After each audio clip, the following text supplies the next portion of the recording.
gracias por continuar con nosotros. Señal Informativa transmite para usted desde el Centro Universitario de la Ciénega. Mire, me platicaban apenas parte de lo que se está realizando en esta materia y ya me emocioné. Ahora espero poder interpretar todo lo que me estaban comentando para llevar a esta entrevista. Yo agradezco el que nos acompañe el doctor Héctor Rangel Villalobos, director del Instituto de Genética Molecular aquí en el CUCIénega, miembro del Sistema Nacional de Investigadores Nivel 3. Y bueno, que me platican, están realizando un excelente trabajo en este ámbito de la genética molecular. Doctor, buenas tardes. ¿Qué tal? Buenas tardes. A ver, me dicen que ya están llegando en este momento incluso a la genética forense, pero platíquenos, a ver, ¿a qué se enfoca este Instituto de Genética Molecular? Bueno, lo que sucede es que cuando se quiere interpretar un perfil genético en una prueba de paternidad para identificar a un desconocido o relacionar una evidencia encontrada en la escena de un crimen con un sospechoso, tenemos que hacer una interpretación estadística, darle un valor a esa interpretación. Antes llegaba un perito y de acuerdo a su experiencia podía decir de manera categórica si es o no es. Y actualmente la tendencia en ciencias forenses es que se tiene que evaluar el margen de error que toda circunstancia tiene, ¿no? En este caso, la paternidad, si checa perfectamente el perfil genético de papá e hijo, ¿cuál es la posibilidad de que yo me encuentre otra persona que al azar cheque?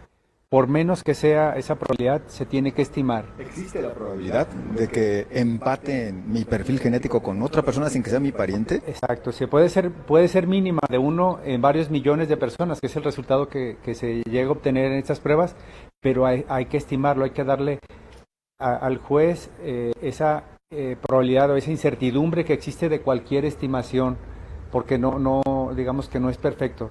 Lo que sí son las conclusiones que sí suelen no tener lugar a dudas son las exclusiones. Cuando no coincide, se puede descartar prácticamente sin ningún cuestionamiento. Pero cuando hay una coincidencia, pues hay que evaluarla, ¿no?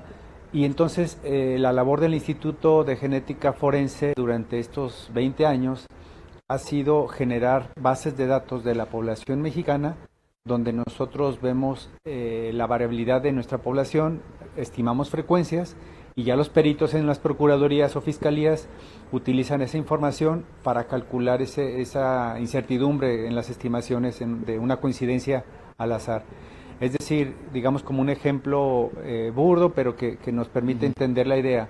No es lo mismo que un papá y un hijo coincidan, digamos, para el color de cabello café o los ojos cafés, y nosotros por eso asumamos que es el papá, porque cualquiera de nosotros, sí, la claro, mayoría tenemos esos rasgos, ¿no? Exacto. Pero si estamos hablando de un lunar en forma de estrella detrás de la oreja izquierda también, entonces, y lo tiene el papá y el hijo, ya es algo muy potente, no cualquiera lo tiene, y claro, estamos viendo la coincidencia. Entonces, esa probabilidad de esos rasgos en la población nos dan la certeza final de que realmente estén emparentados. Nosotros a nivel genético vemos las frecuencias de rasgos que nosotros le llamamos variantes o alelos, y con esas frecuencias se puede hacer la estimación.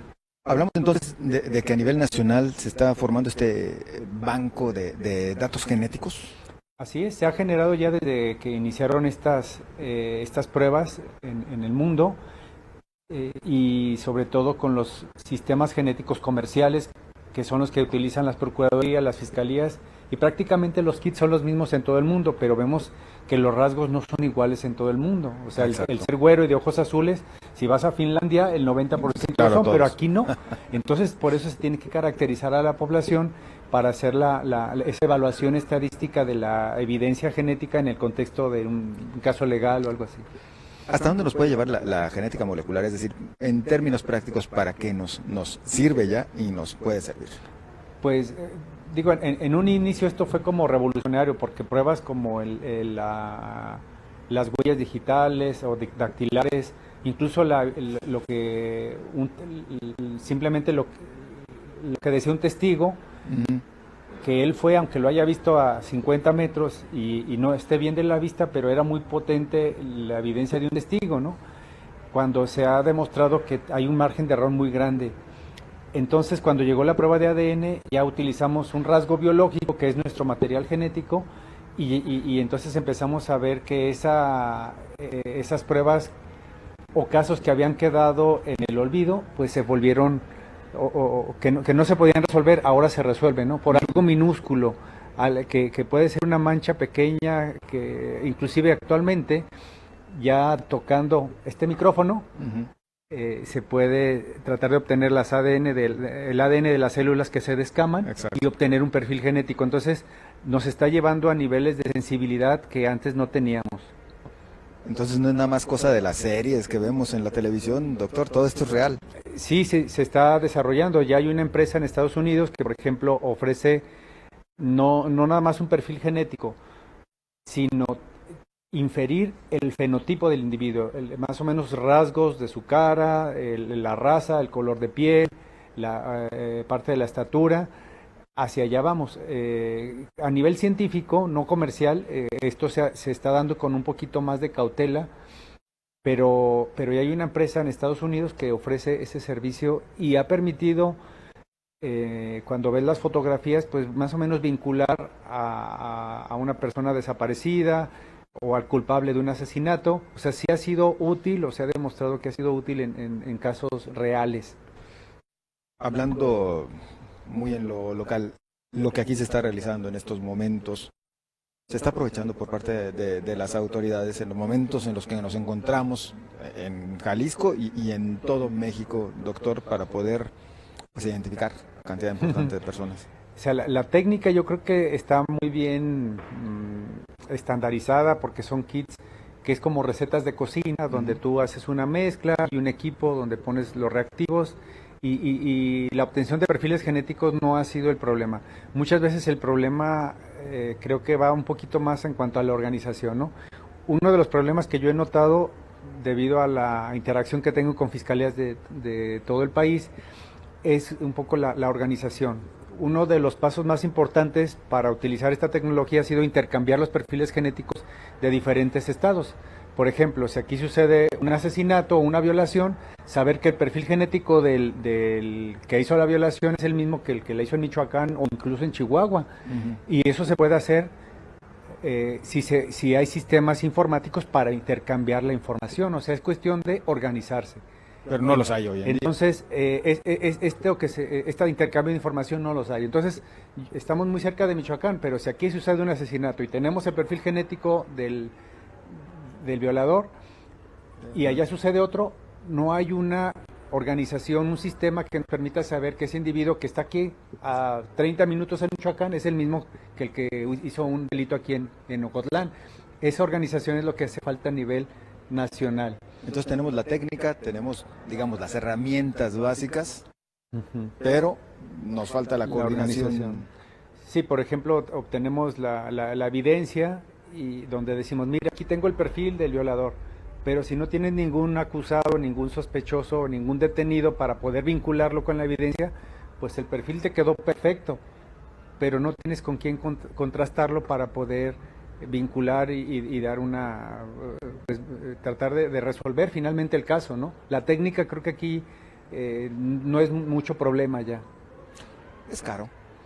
Porque luego nos hablan de que de repente, y de manera muy continua, nos dicen, insisto, ya en la práctica, pues no existen reactivos para, si digo una barrabasada me disculpa, doctor, para la elaboración de los perfiles de ADN y demás, y por lo tanto no se están llevando a efecto, etcétera, etcétera.